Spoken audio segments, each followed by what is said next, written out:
तुमच्या डोक्यात कोणतीही वाईट गोष्ट राहू न देण्यासाठी आनंद सर्वात जास्त महत्त्वाचा असतो.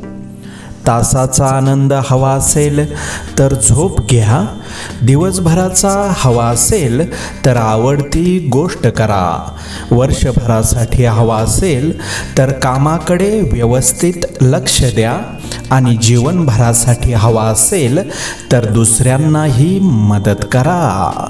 लहान सहान गोष्टीतून मिळणारा आनंद आयुष्यभराचा ठेवा असू शकतो. दुसऱ्याच्या सावलीत तुम्ही स्वतःची सावली कधीच बनवू शकत नाही, त्यासाठी एकट्याला उन्हात उभे राहावे लागते. नाती ही रक्ताचीच नाही तर नाती जाणीवांनी जुळली जातात. जर जाणीव असेल तर परकी व्यक्तीही आपली होऊन जाते आणि जर जाणीव नसेल तर आपली माणसेही परकी होऊन जातात. वागणूक हा एक असा आरसा आहे की ज्यात प्रत्येकजण स्वतःची प्रतिमा इतरांना दर्शवत असतो.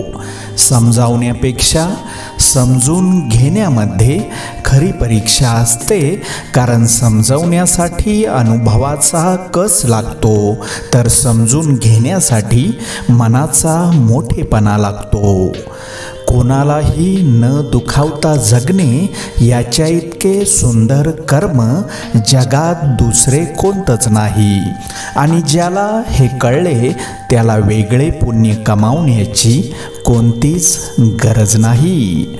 कधीकधी उत्कटतेची किंमत आणि जिद्दीचे परिणाम पाहिले जात नाही. माणसाचं मन निर्मळ असलं की त्याला पुण्य कमवायची आणि चरित्र गमवायची भीती उरत नाही. ज्याच्याकडे माणसं जमवण्याची ताकद असते त्याला कधीच एकटं पडण्याची भीती वाटत नाही. चुकीच्या माणसांना सहकार्य करून खोटे समाधान मिळवण्यापेक्षा प्रामाणिक नाती जपून खरं मानसिक समाधान मिळवा. माणसानं कुंडीतल्या नाही तर जमिनीत लावलेल्या झाडासारखं असावं.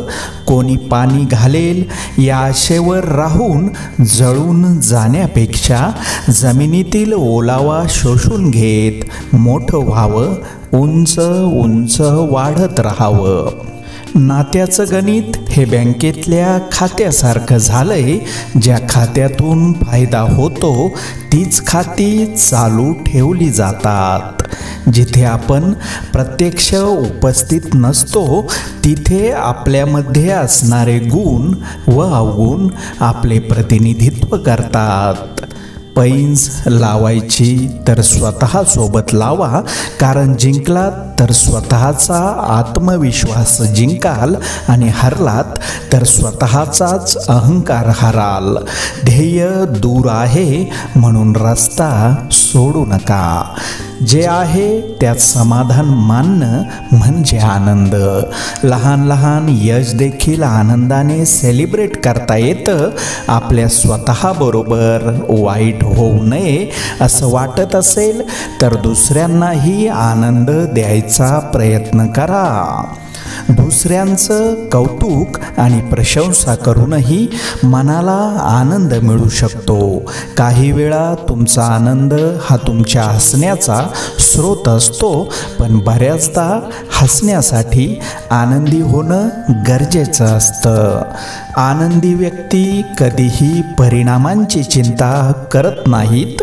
कोणत्याही गोष्टीची सुरुवात करणं हा सर्वात मोठा आनंद आहे. तव्यावरची भाकरी जोपर्यंत उलटसुलट करून भाजत नाही तोपर्यंत ती फुलत नाही. तसेच आयुष्याचे आहे. सुखदुःखाचे चटके जोपर्यंत बसत नाहीत तोपर्यंत तेही फुलत नाही.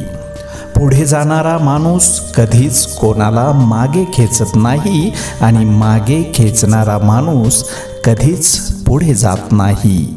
जो मनुष्य मनात उफाळलेल्या क्रोधाला वेगवान रथाला रोवल्याप्रमाणे त्वरित आवर घालतो त्यालाच मी खरा सारथी समजतो. क्रोधभ्रष्ट होऊन त्याप्रमाणे चालणारा केवळ लगाम हातात ठेवणाराच समजला जातो.